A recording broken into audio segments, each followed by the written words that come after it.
السلام علیکم مائی YouTube family. تو ویلکم ٹو آور چینل.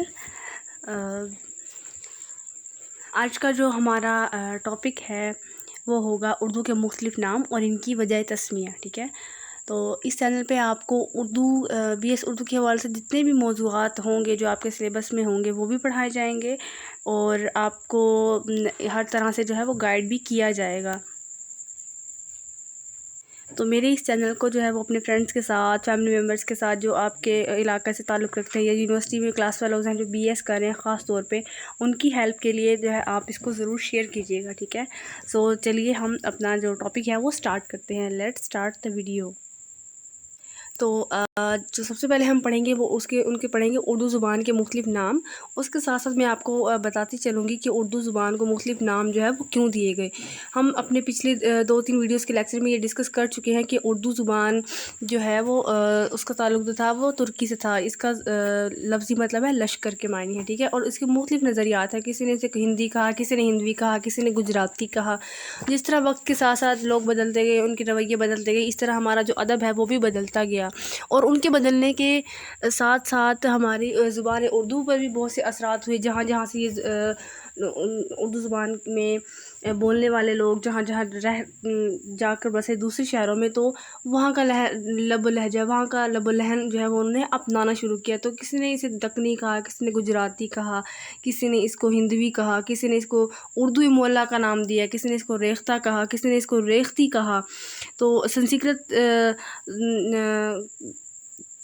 کے حوالے سے بھی کہا جاتا ہے کہ یہ اردو کے مطلب اس اردو کا تعلق جو ہے اسی سے تھا،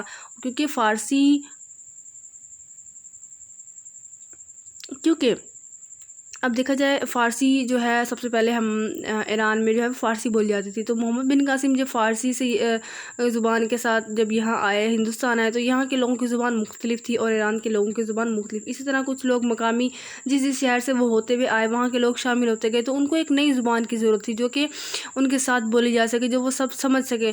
تو وہ سب زبانیں مل کر، عربی فارسی سے مل کر جو ہے وہ اردو وجود میں آئی. کل بھی میں نے بات کی تھی کہ کوئی زبان خالص جو ہے وہ نہیں ہوتی، اس میں دوسری زبان کے اثرات جو ہے یا الفاظ ہیں ان کو ضرور قبول کرتی. اب اردو کا نام اردو کب پڑھا، یہ بھی ایک سوال ہے. ٹھیک ہے، اس کو ہم اینڈ پہ ڈسکس کریں گے، دلیل کے ساتھ بحث کریں گے.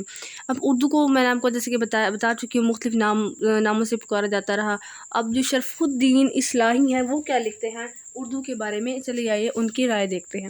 وہ لکھتے ہیں کہ اردو نام کچھ زیادہ پرانا نہیں ہے، یعنی کوئی 200 سال سے ہماری زبان اسی نام سے موسوم ہے. اس سے پہلے کی جو عہد تھا اس میں آپ کو بتاتی ہوں کہ اس میں کون کون سے نام تھے.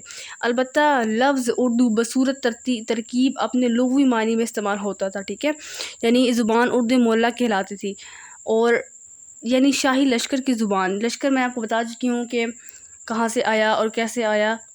لشکر جب ہمارا محمد بن قاسم کے ذریعے یہاں ہندوستان پہنچا سندھ میں، تو وہاں جب آیا تو انہوں نے کچھ لوگ رہائشی وہاں کے انہوں نے وہاں رہائش اختیار کی.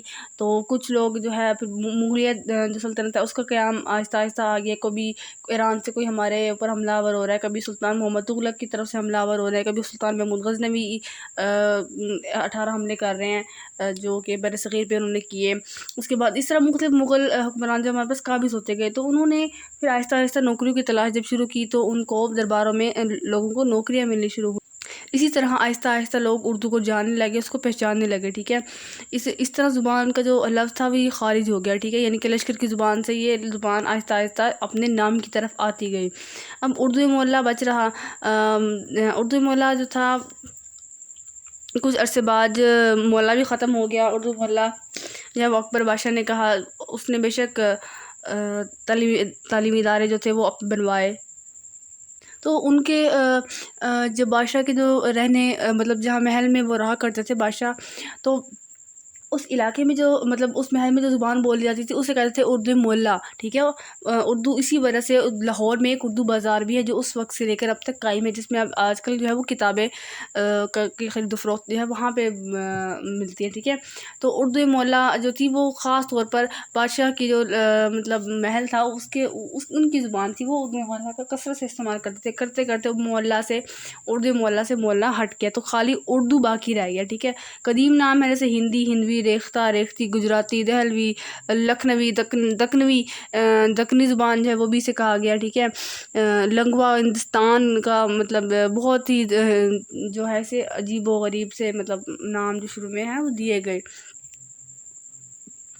سب سے پہلا نام ہمارے پاس آ جاتا ہے ہندوی۔ اب ہندوی جو تھا وہ کیسے کہا گیا؟ ہندوستان سے ظاہر ہے ہندوستان میں 2 قومیں آباد تھیں، مسلمان بھی تھے اور کافر بھی، مطلب کافر کہنا چاہیے غیر مسلم قومیں آباد تھیں، ٹھیک ہے۔ تو ان میں حافظ محمود شیرانی سے لے کر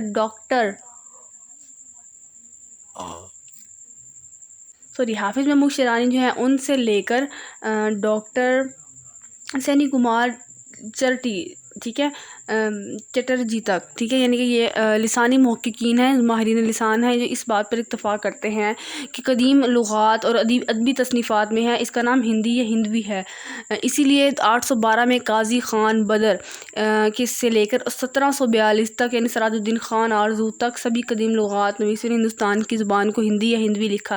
انہیں کوئی نام نہیں آتا تھا تو اس لیے وہ مطلب ہندوستان کی زبان جو تھی وہ اس کو ہندوی کے لفظ استعمال کرتے تھے، جیسے امیر خسرو ہے، ولی دکنی اردو کے پہلے شاعر ہیں، انہوں نے بھی اس کو ہندوی کا لفظ اس زبان کے لیے استعمال کیا۔ اور اردو زبان کا نام سب سے پہلے جہانگیر نے استعمال کیا تو اس کے بابری میں، ٹھیک ہے۔ اردو کو وہ لکھتے ہیں کہ اردو کے حوالے سے انہوں نے سب سے پہلے اردو کا لفظ اپنی تصنیف میں، ان کی اپنی خود نوشت میں استعمال کیا، ٹھیک ہے۔ اس کے بعد ہمیں بہت سی چیزیں مل جاتی ہیں، جیسے ہندوی کہتے ہیں، ہم شمس رحمان فاروقی کہتے ہیں کہ جس زبان کو آج کے دور میں ہم اردو کہتے ہیں، اسی زبان کو ہندوی، دہلوی، دکنی، گجراتی اور پھر ریختہ کہا گیا۔ یہ اس کے تقریباً نام ہے، اسی ترتیب سے استعمال میں آئے جس ترتیب سے انہیں درج کیا، یعنی آپ اسے آگے پیچھے نہیں کریں گے، پہلا نام ہندوی، دوسرا ہندی، دہلوی، کیونکہ ہندوی سے یہ واو ہٹ کے ہندی ہو گیا۔ اب ہندی سے جب دہلوی کا مطلب ہے دلی، جو وہاں پر جو ان کا دارالحکومت تھا وہ دلی تھا، بر صغیر کا دارالحکومت، تو وہاں پر جو شعراء تھے انہوں نے اس کے لیے دہلوی زبان استعمال کی۔ اب جب یہ گجرات کے علاقوں میں پہنچی تو انہوں نے گجراتی یا گجری استعمال کی، گجراتی سے پھر یہ دکن چلی گئی، جب دکن گئی تو دکن والوں نے اس کو دکنی کہا، اس کے بعد ان کو پھر ریختہ بھی کہا گیا، ٹھیک ہے، یا ریختی بھی کہا گیا۔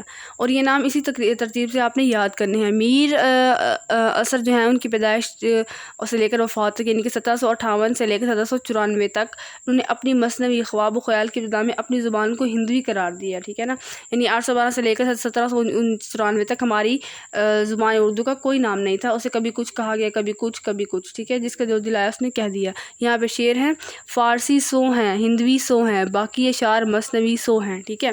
اب فارسی بھی ظاہر سی بات ہے، آپ کو پتہ ہے فارسی کے کچھ اثرات ہمارے ادب پر، ہمارے ادیبوں پر جو ہے وہ ہونے ہی تھے، ٹھیک ہے۔ اس کے بعد ہمارے آتے ہیں صغیر احمد خان جو ہے وہ کہتے ہیں کہ فارسی اور ہندی کے اختلاط اور ارتباط سے جو زبان عالم وجود میں آئی، جو آئندہ چل کر مطلب اردو کہلائی، اپنے ابتدائی عہد میں وہ جو میں آپ کو بتا چکی ہوں ہندی کہلاتی تھی۔ اس کے بعد ایک اگلے نقاد ہیں ایوب صابر، وہ لکھتے ہیں مسلمان ہندوستان سے آئے تو یہاں کی بولی کو ہندی یا ہندوی کہا گیا، ہند کی نسبت سے ہندی اور ہندو کی نسبت سے ہندوی، ٹھیک ہے۔ امیر خسرو نے اپنے دیوان کے دیباچے میں دہلوی کو کلام ہندوی لکھا، میں آپ کو بتا چکی ہوں کہ انہوں نے بھی اس کو ہندی کہا ہے، پہلے اس پہ ہم بحث کر چکے ہیں۔